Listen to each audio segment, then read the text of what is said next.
Bab 236. Pacar bos. Bukan hal yang aneh jika seorang bos memulangkan sekretarisnya, tetapi Guning merasa bahwa hubungan antara Gu Qinxiang dan sekretarisnya tidak sederhana. Namun, Guning tidak punya niat untuk menyelidikinya lebih jauh. Meskipun dia tidak rukun dengan keluarga Gu Qinxiang, dia memiliki standar moral. Namun, dia berharap Lin Lijuan mengetahuinya sendiri, dan itu akan menarik. Guning kembali ke rumah ketika hampir jam 9 malam. Leng Xiaoting mengirim Guning keluar zona G. Keduanya berciuman panjang lagi, dan Leng Xiaoting terangsang sekali lagi. Dia sangat membutuhkan mandi air dingin untuk menjernihkan pikirannya saat ini. Jadi setelah Guning menghilang dari pandangannya, Leng Xiaoting berlari ke tempat Su Jinchen dan mandi air dingin. Dia merasa jauh lebih baik setelahnya. Hari-hari berikutnya, Guning makan malam bersama Leng Xiaoting pada siang dan sore hari. Chu Peihan dan yang lainnya banyak mengeluh tentang hal itu, karena Guning tidak punya waktu untuk melatih mereka sekarang. Guning berpikir sejenak. Mungkin ini saat yang tepat untuk memperkenalkan Leng Xiaoting kepada mereka. Jadi dia mengundang mereka makan bersama pada Rabu sore. Mengetahui bahwa mereka akan bertemu pacar bos mereka, semua orang bersemangat. Saat kelas terakhir selesai, Chu Peihan berlari ke ruang kelas 4, tetapi mereka belum selesai. Chu Peihan dengan lantang berkata kepada gurunya, "Hai, Tuan Sang, waktunya sudah habis." Guru berencana untuk menunda kelas selama 2 menit lebih lama, tetapi Chu Peihan memotongnya. Dia memelototi Chu Peihan, tapi Chu Peihan tidak peduli sama sekali. Guning tidak tahu harus berkata apa. Setelah itu, sekelompok dari mereka berjalan menuju luar. Chu Peihan dan Hauran juga mendesak mereka untuk cepat. Mereka sudah tidak sabar untuk bertemu dengan pacar bosnya. "Oh, bos, siapa di antara kalian yang lebih baik dalam bertarung?" Hauran tiba-tiba memikirkan pertanyaan itu. "Oh, bagaimana saya bisa lupa? Pacarmu adalah seorang perwira militer, jadi dia pasti pandai bertarung. Ngomong-ngomong, pacarmu tentara biasa atau dari pasukan khusus? Jika dia dari pasukan khusus, itu akan sangat keren," kata Chu Peihan. Dan sisanya memandang Guning untuk mencari jawabannya. "Dia bertugas di pasukan khusus, dan dia lebih baik dari saya," kata Guning dengan bangga. "Wow! Bos, kamu akhirnya bertemu seseorang yang lebih baik darimu," kata Qin Zisun dengan penuh semangat. "Saya kalah terakhir kali saat berkompetisi dengan Si Tuye juga," kata Guning. "Saya pikir itu seimbang," kata Zhang Tianping. "Orang luar tidak bisa membedakannya. Si Tuye lebih baik dari bos kita dalam hal keterampilan, tapi dia kalah dari segi pengalaman, karena Si Tu lebih tua dan lebih berpengalaman dari bos kita. Namun, dia tidak mampu mengendalikan permainan dan membatasi bos kami, yang tidak ada bedanya dengan kegagalan." Chu Peihan memberikan komentarnya dengan jelas. Tidak dapat disangkal, Chu Peihan mengatakan yang sebenarnya. "Peihan benar. Artinya bos kita tetap menang," kata Myuke. Semua orang mengangguk. Kedengarannya benar, tapi dalam situasi atau pertarungan nyata, tidak peduli apakah kamu lebih baik dalam skill atau pengalaman, intinya adalah menang. Dan kami hanya berkompetisi selama 5 menit, itu tidak bisa membuktikan apapun. Saya hanya dapat memberitahu Anda bahwa saya sudah mencoba yang terbaik, dan hanya itu." Guning tidak membela Si Tuye, juga tidak menyangkal apa yang baru saja dikatakan Chu Peihan. Dia hanya percaya bahwa hanya ada satu pemenang dalam sebuah kompetisi, tidak peduli mengapa Anda menang. Semua orang setuju dengan Guning dan segera menghentikan topik pembicaraan. Ketika mereka sampai di luar, para gadis mengambil mobil Hauran, sementara yang laki-laki naik taksi. Mereka semua pergi ke restoran Yowie bersama-sama. Guning sudah memberitahu Leng Xiaoting bahwa mereka akan bertemu teman-temannya, jadi dia memesan kamar pribadi sebelumnya. Di bawah bimbingan seorang pelayan, mereka pergi ke kamar pribadi dan mengetuk pintunya. "Silakan masuk." Suara Leng Xiaoting terdengar dari dalam. Lalu, Guning diikuti yang lainnya masuk. Leng Xiaoting segera berdiri untuk menyambut mereka, tapi pandangannya tertuju pada Guning terlebih dahulu seperti biasa. Semua orang tercengang saat Leng Xiaoting muncul di hadapan mereka. Pria itu tinggi dan kuat. AC di dalam kamar menyala, jadi dia melepas mantelnya dan mengenakan sweater hitam ketat, yang menonjolkan tubuh menawannya dengan sangat baik. Dia juga memiliki fitur luar biasa yang membentuk wajah sempurna. Menghadapi keterkejutan semua orang, Leng Xiaoting tidak menunjukkan rasa tidak suka sama sekali, tapi dia tidak terbiasa menjadi pusat perhatian semua orang. Datang dan duduklah. Guning membuka mulutnya dan menyela mereka. Chu Peihan tiba-tiba berkata, senang bertemu denganmu, kakak ipar. Baik Leng Xiaoting dan Guning terkejut, tapi pria itu puas dengan gelarnya. Dia tahu bahwa mereka semua mengagumi Guning dan menghormatinya sebagai bos dan juga kakak perempuan tertua. Karena dia adalah pacar Guning, tidak salah jika mereka memanggilnya saudara ipar. Guning, sebaliknya, merasa sedikit tidak nyaman. Senang bertemu denganmu, kakak ipar, kata Hauran dan yang lainnya dengan kompak. Senang bertemu denganmu juga, jawab Leng Xiaoting. Meskipun dia mengatakannya dengan santai, tidak ada yang mengira dia sombong. Leng Xiaoting adalah orang yang tidak banyak bicara, dan tidak pandai membuat lelucon, tapi dia juga tidak sombong. Dia menghormati semua orang dengan setara. Guning, pada saat yang sama, telah memberitahu teman-temannya tentang kepribadian Leng Xiaoting. Meskipun dia terlihat dingin dan pendiam, dia bisa diandalkan. Oleh karena itu, semua orang sudah siap mental. Namun, Leng Xiaoting memiliki kesan seorang raja di mata mereka. Jadi mereka bersikap agak hati-hati di hadapannya. Setelah salam, mereka semua duduk. Guning melepas mantelnya, dan Leng Xiaoting segera membantunya menggantungnya. Seorang pelayan masuk ke dalam, dan Guning membiarkan teman-temannya memesan terlebih dahulu. Tolong bantu dirimu sendiri. Tentu saja. Karena makanannya ada pada kakak ipar kami tidak akan malu. Kata Chu Peihan. Bab 237. Kakak ipar super kaya. Tepat. Sisanya semua setuju. Guning tidak tahu harus berkata apa, tapi Leng Xiaoting menikmati persetujuan dari teman-teman Guning. Meskipun dia hanya peduli dengan pendapat Guning, bukan hal yang buruk jika semua teman menyukainya. Dia mencintai Guning, dan juga menghormati teman-temannya. Sebenarnya aku punya banyak pertanyaan untuk ditanyakan pada kakak ipar kita, tapi aku tidak tahu apakah ini saat yang tepat. Baiklah, Anda dapat menjawab pertanyaan saya jika Anda mau, dan kami dapat membatalkan pertanyaan tersebut jika Anda tidak bersedia menjawabnya. Kami hanya ingin tahu lebih banyak tentang Anda, kata Chu Peihan. Dia memiliki keinginan membara untuk bergosip. Tentu, Leng Xiaoting tidak menolak. Berapa umurmu dan di mana kamu tinggal? 26 dan saya tinggal di ibu kota. Apakah kamu punya rumah sendiri? Berapa tabunganmu? Saya memiliki segi 4 berukuran 600 meter persegi, 1. Dalam arsitektur, segi 4 atau segi 4 adalah ruang atau halaman, biasanya berbentuk persegi panjang, persegi, atau lonjong, yang sisi-sisinya seluruhnya atau sebagian besar ditempati oleh bagian-bagian bangunan besar atau beberapa bangunan kecil, di ibu kota, dan saya tidak begitu jelas tentang tabungan saya. Ya. Semua orang kaget, termasuk Guning. Segi 4 seluas 600 meter persegi di ibu kota. Anda pasti sangat kaya. Harga rumah di ibu kota sangat tinggi, dan sebuah bangunan segi 4 di pusat kota bernilai setidaknya ratusan juta yuan. Apakah tujuan Anda menabung terlalu banyak sehingga Anda tidak dapat mengetahui jumlah pastinya? Leng Xiaoting tetap diam. Dia tidak terlalu peduli dengan uang, jadi dia tidak tahu berapa banyak tabungan yang dia miliki sampai sekarang. Semua orang kembali terkejut. Pada saya, Anda harus menjadi pria berkualitas tinggi. Ini sangat tidak nyata. Chu Peihan tidak bisa mendengarkannya. Setelah menghela nafas panjang, Chu Peihan menambahkan, kakak ipar, apakah kamu yakin tidak punya pacar lain? Atau kamu sebenarnya sudah menikah dan hanya bermain-main dengan bos kita? Tentu saja tidak. Chu Peihan tercengang. Tak lama kemudian, semua hidangan sudah ada di meja ditemani bir. Kecuali Hauran dan Leng Xiaoting yang akan mengemudi, yang lainnya menikmati minum. Karena kakak ipar tidak bisa minum karena dia akan mengemudi, maka bos, kamu harus minum atas nama dia. Chu Peihan melamar. Guning tidak menolak. Bukan masalah besar baginya untuk minum bir. Mereka tidak banyak minum, karena mereka hanya bersenang-senang.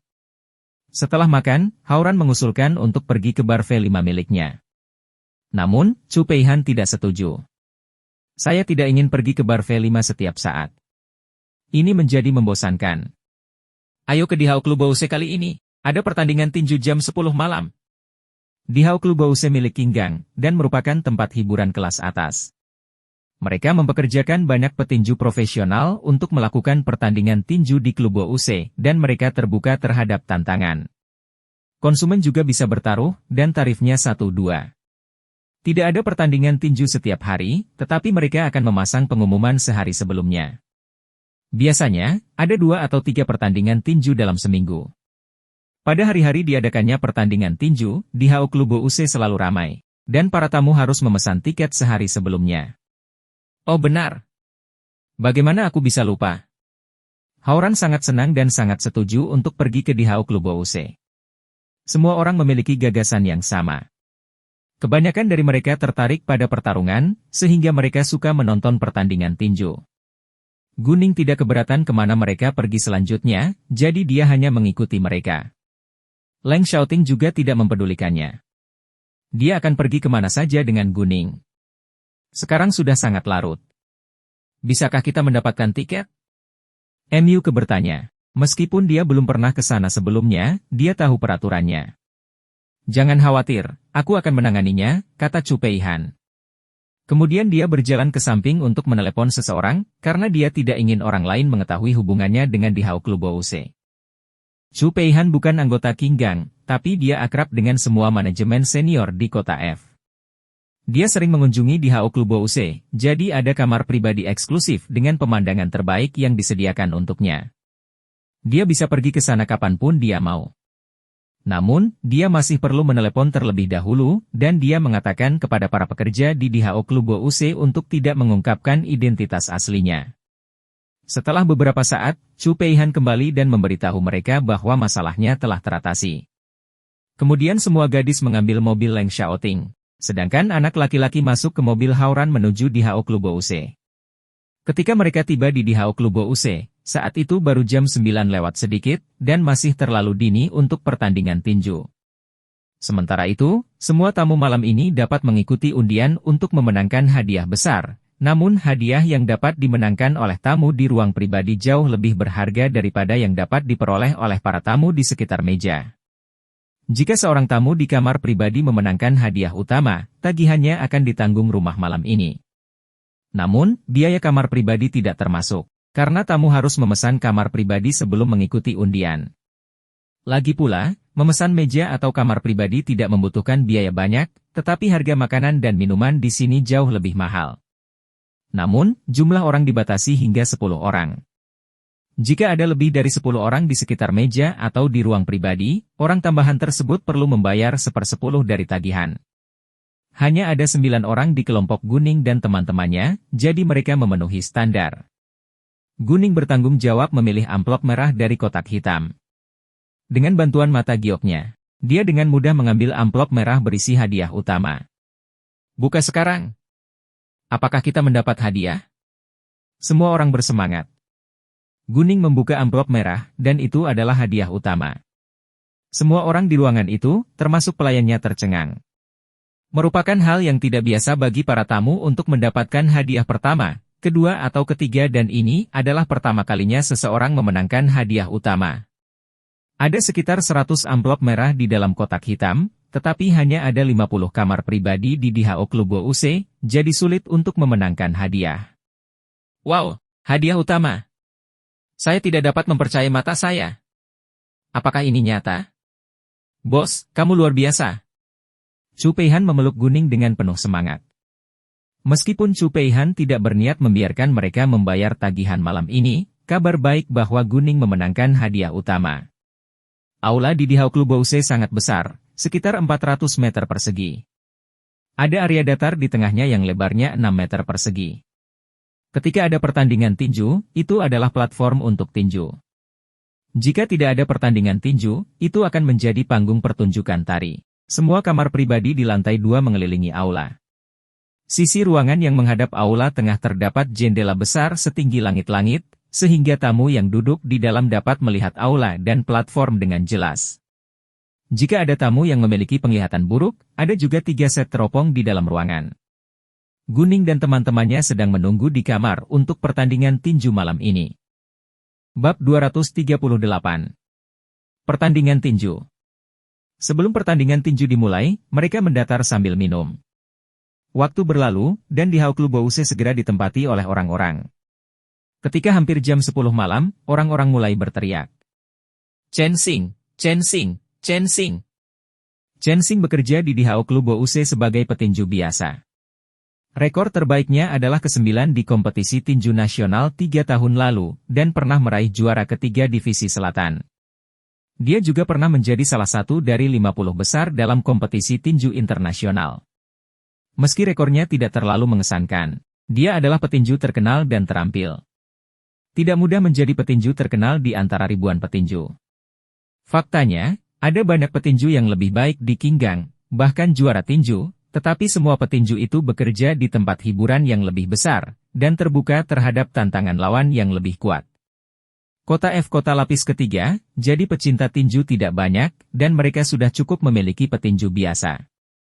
Markas besar Qinggang berlokasi di kota G, yang merupakan kota lapis kedua yang sedang berkembang, namun bisnis legal Qinggang terutama menawarkan di kota dominan di selatan, kota Z. Kota Z sampai batas tertentu sebanding dengan ibu kotanya. Para petinju muncul saat jam 10 malam. Petinju pertama yang naik ke platform adalah Chen Xing. Melihat Chen Xing, para penonton berteriak dan bersorak lebih keras lagi. Chen Xing, Chen Xing, Chen Xing. Chen Xing, berkelahi. Chen Xing, bunuh dia. Setelah Chen Xing sudah berdiri di depan orang, lawannya juga keluar. Liu Qiang, Liu Qiang, Liu Qiang. Liu Qiang, berkelahi. Liu Qiang, bunuh dia. Liu Qiang juga seorang petinju yang telah memenangkan banyak penghargaan sebelumnya. Dan dia tidak lebih lemah dari Chen Xing. Yang terpenting, ada balas dendam lama antara Liu Qiang dan Chen Xing. Liu Qiang kalah dalam kompetisi melawan Chen Xing kali terakhir, jadi dia sangat ingin menang. Dia datang tepat untuk Chen Xing kali ini sehingga pertandingan tinju malam ini akan seru. Liu Qiang dan Chen Xing saling berjabat tangan. Chen Xing, sudah lama tidak bertemu. Liu Qiang berkata kepada Chen Xing, tapi sikapnya sepertinya tidak baik. Sungguh mengejutkan Anda datang ke sini untuk saya. Apakah kamu ingin kalah lagi? Chen Xing berkata sinis. Liu Qiang mencibir, karena Anda terbuka untuk tantangan di sini, mengapa saya tidak bisa datang? Saya tidak mengatakan itu, kata Chen Xing. Liu Qiang hanya memancarkan dingin, dan tidak mengucapkan kata pun. Setelah itu, pembawa acara memperkenalkan Liu Qiang dan Chen Xing satu persatu. Di ruang pribadi, Haoran bertanya kepada Guning, Bos, menurut Anda mana yang akan menang? Saya tidak punya ide. Mereka tampaknya setara. Meskipun Liu Qiang pernah kalah sekali, bukan berarti dia akan kalah lagi. Karena dia berani menantang Chen Xing lagi. Kali ini dia harus percaya diri, kata Guning. Bagaimana menurutmu? Haoran bertanya pada Chu Peihan dan yang lainnya. Aku bertaruh pada Chen Xing pada awalnya, tapi setelah apa yang dikatakan bos, aku tidak yakin, kata Qin Zhisun. Meski begitu, mungkin saja Chen Xing akan mengalahkan Liu Qiang lagi. Saya masih bertaruh pada Chen Xing, tambah Chu Peihan. Apakah kamu ingin bertaruh? Zhang Tianping melamar dengan penuh semangat. Tentu saja. Akan membosankan jika kita tidak melakukannya saat kita sedang menonton pertandingan tinju, kata Haoran. Dia menekan bel layanan memanggil pelayan. Kecuali Leng Xiaoting, Guning dan Yu Mixi, sisanya masing-masing bertaruh 20.000 yuan. Haoran, Qin Zhisun dan Mu Ke bertaruh pada Liu Qiang, sementara yang lain bertaruh pada Chen Xing. Peluang taruhan Liu Qiang adalah 1-3, dan Chen Xing adalah 1-2. Penonton di klub Bouse bertaruh secara bertahap. Kedua petinju itu sama-sama bagus, dan itu adalah keputusan sulit bagi penonton untuk bertaruh. Pada akhirnya, mayoritas bertaruh pada Chen Xing. Pembawa acara turun dari peron setelah perkenalan. Dan wasit mengumumkan dimulainya pertandingan. Liu Qiang dan Chen Xing tidak sabar dan mulai bertarung satu sama lain dengan sengit. Tinju mereka bertemu di udara, dan keduanya terpaksa mundur karena kekuatan satu sama lain. Setelah menghela nafas panjang, mereka saling menyerang tanpa penundaan. Chen Xing memperlakukan lawannya dengan serius, meskipun Liu Qiang pernah kalah dalam kompetisi melawannya, karena Chen Xing jelas tahu bahwa itu bukanlah kemenangan yang mudah. Tampaknya tidak ada seorang pun yang bisa memegang kendali setelah beberapa saat, dan pertandingan semakin seru. Semua orang ingin memenangkan taruhan. Jadi orang-orang terus berteriak di sekitar platform untuk menyemangati para petinju. Seiring berjalannya waktu, Chen Xing mulai menguasai pertandingan ini, sementara Liu Qiang terus menghindari tinjunya. Namun, tepat ketika penonton percaya bahwa Liu Qiang akan kalah sekali lagi, dia langsung memukul wajah Chen Xing. Chen Xing menghindarinya, tetapi tanpa diduga, Liu Qiang berbalik dan mengambil kesempatan ini dan sebuah ayunan ke belakang langsung mengenai pipi Chen Xing. Sebagai petinju profesional, pukulannya memiliki kekuatan setidaknya 100 pon. Menghadapi serangan hebat itu, Chen Xing tersingkir dan terjatuh ke dalam ring tinju. Mustahil. Semua orang terkejut. Bagaimana itu mungkin? Chu Peihan tiba-tiba berdiri dari tempat duduknya. Dia tidak bisa mempercayai matanya. Chen Xing jelas-jelas akan menang, jadi kenapa dia tiba-tiba kalah? Sebenarnya itu mungkin saja. Tidak ada pemenang sampai detik terakhir, Guning tersenyum lembut. Sejujurnya, Guning memperhatikan bahwa Liu Qiang telah menghindar untuk menemukan peluang besar untuk memberikan pukulan terakhir kepada Chen Xing. Guning tidak yakin apakah dia bisa melakukannya, tapi sepertinya dia berhasil. Di peron, juri memulai hitungan mundur, 10, 9. Bangun sekarang! Penonton berteriak semakin keras ke arah Chen Xing. Termasuk Chu Peihan dan yang lainnya. 6, 5, hakim melanjutkan. Chen Xing, ayo, bangun sekarang! 3-2-1. Pada akhirnya, Chen Xing gagal berdiri. Oleh karena itu, mereka yang bertaruh pada Liu Qiang memenangkan uang 3 kali lipat, sedangkan mereka yang bertaruh pada Chen Xing semuanya kalah. Permainan telah selesai. Bab 239. Ayo ganti kacamata. Mereka yang bertaruh pada Chen Xing dan Liu Qiang menang sebagian dan kalah sebagian.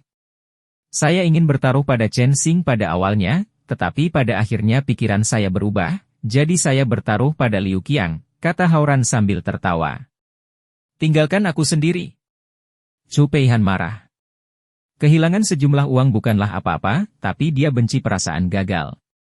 Saya bukan satu-satunya yang bertaruh pada Liu Qiang, kata Hao-ran dengan sengaja. Kamu, Chu Peihan kesal dan mengalihkan perhatian dari Hao-ran. Tiba-tiba, Guning melirik ke kamar pribadi di seberangnya dan memperhatikan seorang pria yang dikenalnya. Ada 3 pria dan 2 wanita duduk menghadap. Guning mengenali salah satu pria itu. Itu adalah Lei Zhengyu.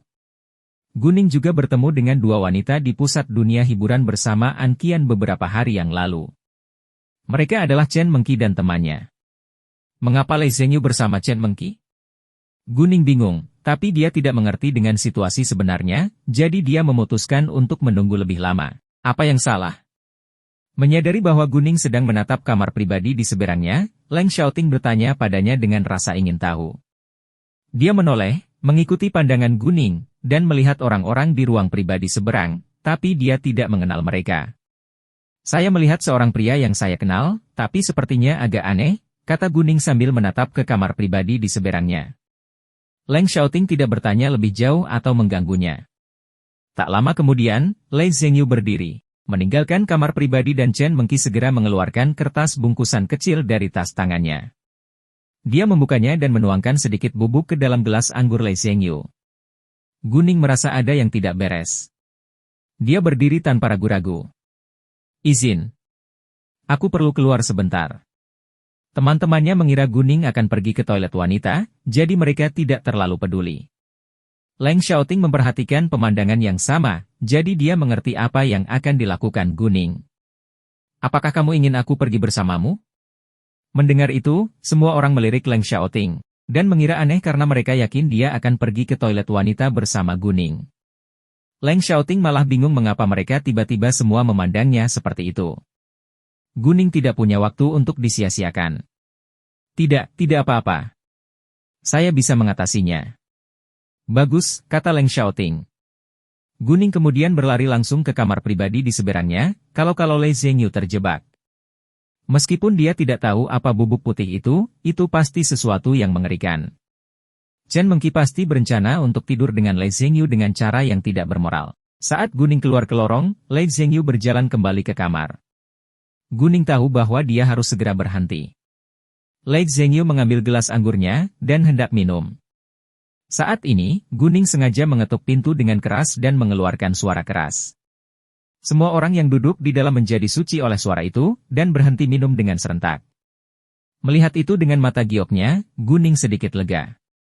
"Siapa ini?" Seorang pria bertanya dengan tidak sabar. "Dia bukan Lei Zhengyu." Guning mengabaikannya, tapi berkata, "Tuan Lei, aku Guning. Ini penting." Semua orang menyaksikan Chen Mengqi memasukkan obat ke dalam gelas anggur Lei Zhengyu, tetapi tidak ada yang mengucapkan sepatah kata pun. Rupanya, mereka adalah kelompok yang berencana menjebak Lei Zhengyu bersama-sama. Mendengar bahwa itu adalah Guning, Lei Zhengyu meletakkan gelas anggurnya, berjalan menuju pintu. Meskipun dia tidak tahu mengapa Guning terburu-buru, dia adalah teman An Qian dan dia tidak bisa mengabaikannya. Lei Zhengyu membuka pintu, berkata kepada Guning dengan hati-hati, "Nona Gu, ada yang bisa saya bantu?" "Itu kamu." Chen Mengqi cukup terkejut melihat Guning. Wanita yang duduk di samping Chen Mengqi juga tercengang. Guning melirik Chen Mengqi dengan penuh pengertian, yang membuat Chen Mengqi gemetar tanpa sadar, tapi dia tidak percaya bahwa Guning tahu apa yang dia lakukan. "Apakah kalian saling kenal?" Lei Zhengyu bertanya. "Tidak terlalu. Kami hanya bertemu sekali saja, tapi itu mengesankan," kata Guning dengan penuh minat. Wajah Chen Mengqi berubah, dan segera menyela. "Hentikan itu." "Apa?" "Nona Chen, saya belum selesai, jadi mengapa saya harus berhenti? Dan kenapa kamu panik?" Guning mengangkat sudut bibirnya, dan bertanya dengan penuh arti. "Kamu?" Chen Mengqi marah, tetapi tidak tahu bagaimana membalas. "Nona Gu, keadaan darurat apa yang Anda alami?" Lei Zhengyu memperhatikan bahwa Guning tidak cocok dengan Chen Mengqi, tetapi dia tidak ingin menunda keadaan darurat Guning. "Tidak apa-apa sekarang. Dan saya hanya ingin minum segelas anggur bersama Nona Chen. Bolehkah saya masuk?" kata Guning, lalu langsung masuk ke dalam. Semua orang terkejut dengan gerakan tiba-tiba Guning. Dengan kehadiran Lei Zhengyu, Chen Mengqi tidak bisa menolak, jadi dia menjawab, "Tentu, tidak apa-apa." Lalu dia mengangkat gelas anggurnya. Ada gelas baru di sampingnya, dan Lei Zhengyu menuangkan anggur untuk Guning. "Nona Chen, ayo ganti kacamata." Guning tersenyum jahat, dan menyerahkan gelas anggur Lei Zhengyu kepada Chen Mengqi. Semua orang kaget dan panik. Apakah dia tahu? "Tidak, itu tidak mungkin."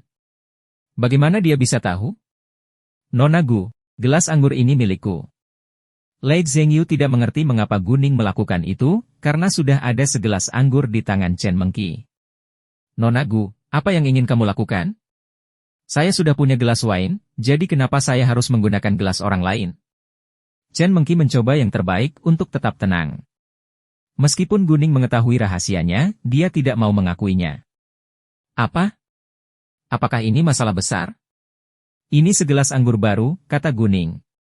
"Kamu," Chen Mengqi tentu saja tidak mau meminum anggur di gelas. "Nona Gu, Lei Zhengyu tidak tahu apa yang dilakukan Guning, tapi perilakunya sangat tidak biasa." "Ten Lei, jika kamu percaya padaku, harap diam sebentar," kata Guning dengan tenang. Lei Zhengyu adalah seorang pengusaha dan dia langsung merasakan ada sesuatu yang salah setelah memperhatikan Guning. Mengapa Guning tidak melepaskan gelas anggurnya? Apakah ada sesuatu yang lain di dalam anggur itu? Lei Zhengyu tiba-tiba mengetahui dan merasa tidak senang. Namun, karena Guning menyuruhnya diam sejenak, dia memutuskan untuk menunggu apa yang akan terjadi selanjutnya. Bab 240. Skema Chen Mengqi. Dua pria lainnya takut mengekspos diri mereka sendiri, sehingga mereka mengancam Guning. "Nona, Mengqi punya gelas anggurnya sendiri, jadi kenapa Anda harus memaksanya menggunakan gelas anggur yang lain?" "Tepat sekali, meskipun Anda adalah teman eksekutif Lei, kami akan memanggil penjaga keamanan jika Anda tidak berhenti." "Baiklah, tolong hubungi Satpam sekarang juga." "Saya pikir sebaiknya Anda menelepon polisi juga," Guning berseri-seri, dan tidak tampak takut sama sekali. "Anda." Wajah mereka berubah lagi. Jika mereka memanggil polisi, mereka bisa mengetahui. Dan sekarang mereka yakin gadis muda ini pasti mengetahui sesuatu. Pertanyaannya adalah bagaimana caranya? Lei Zhengyu tidak mengungkapkan detail apapun, dan dia menyadari bahwa mereka mungkin melakukan sesuatu bersama-sama di belakang punggungnya. "Apakah kamu akan meminumnya atau tidak?" Guning menatap Chen Mengki dengan dingin. Chen Mengki marah sekaligus ketakutan, dan gagal mengucapkan kata pun.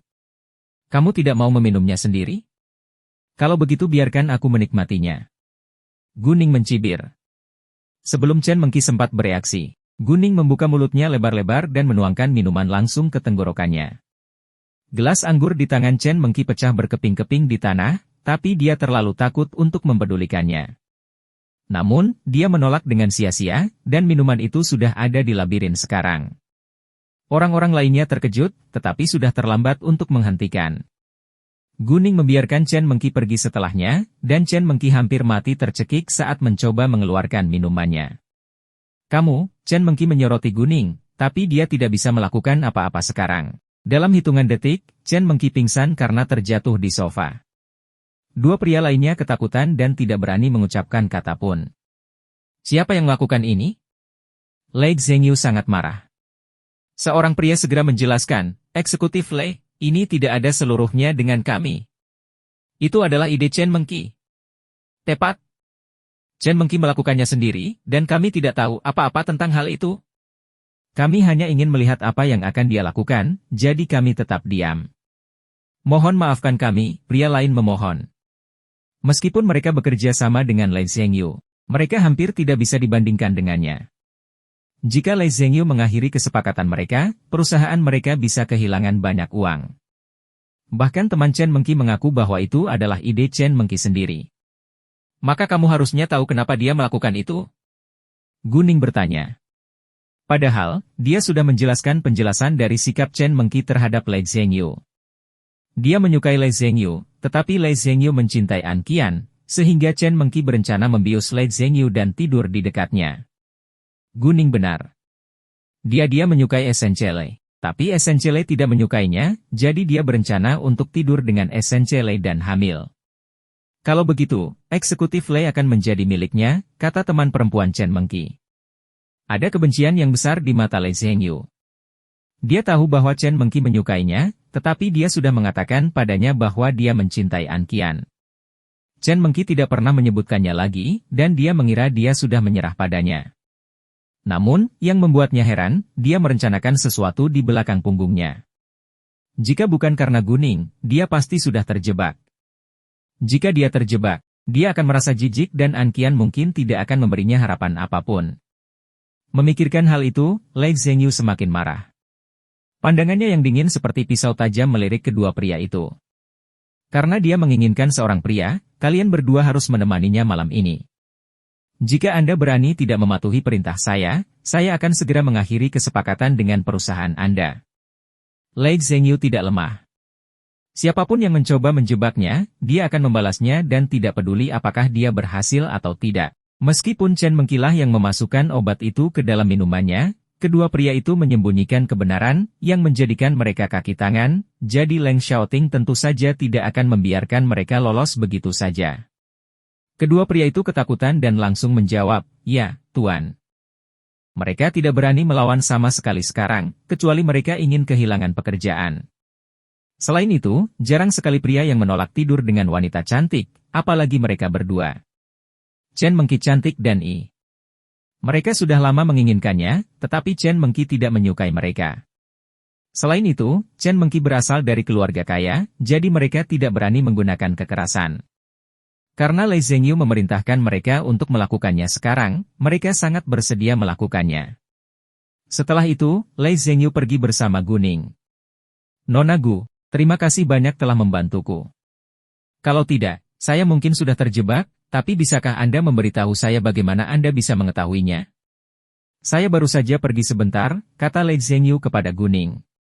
Guning menjawab, saya sedang duduk di kamar pribadi tepat di seberang kamar Anda, dan saya tidak sengaja melihat Anda duduk bersama Chen Mengki, jadi saya penasaran. Saya bertemu Chen Mengki di pusat perbelanjaan bersama An Qian minggu lalu, dan saya tahu tentang hubungan Anda. Jadi aku bertanya-tanya mengapa kalian berdua bersama. Tak disangka, saat Anda keluar, dia langsung memasukkan bubuk putih ke dalam gelas wine Anda. Meskipun saya tidak yakin apa itu, akan berdampak buruk jika Anda dibius. Oleh karena itu, saya berlari menemui Anda tanpa penundaan. Untungnya, saya tiba tepat waktu. Memikirkan apa yang baru saja terjadi, Lei Zhengyu masih merasa marah, tapi dia terkejut dengan pemandangan indah Guning. Kamu bisa melihatku dari sisi lain? Pemandanganmu sungguh luar biasa. Setidaknya ada jarak 10 meter antara kedua ruangan. Ya, penglihatanku jauh lebih baik daripada penglihatan orang normal, Guning tertawa. Oh, kamu pasti di sini bersama teman-temanmu, kan? Lei Zhengyu bertanya. Ya, apakah kamu ingin datang dan bergabung dengan kami? Ani juga bersama kita, undang Guning. Ani dan Anqian adalah sepupu, jadi Lei Zhengyu akrab dengannya. Tidak, terima kasih. Aku sedang tidak mood sekarang, Lei Zhengyu menolak. Ya, tidak apa-apa, Guning tidak memaksa. Dan, tolong jangan beritahu Anqian tentang ini. Saya tidak ingin membuatnya khawatir, kata Lei Zhengyu. Tentu, jawab Guning. Setelah itu, Lei Zhengyu pergi dan Guning kembali ke kamar pribadinya. Guning terus bermain dengan teman-temannya, dan Leng Xiaoting selalu fokus padanya, jadi dia tidak bertanya apapun. Lei Zhengyu turun ke konter. Dia berencana memesan sesuatu untuk Guning, tetapi mengetahui bahwa Guning telah memenangkan hadiah utama dan mendapatkan makanan serta minuman gratis malam ini.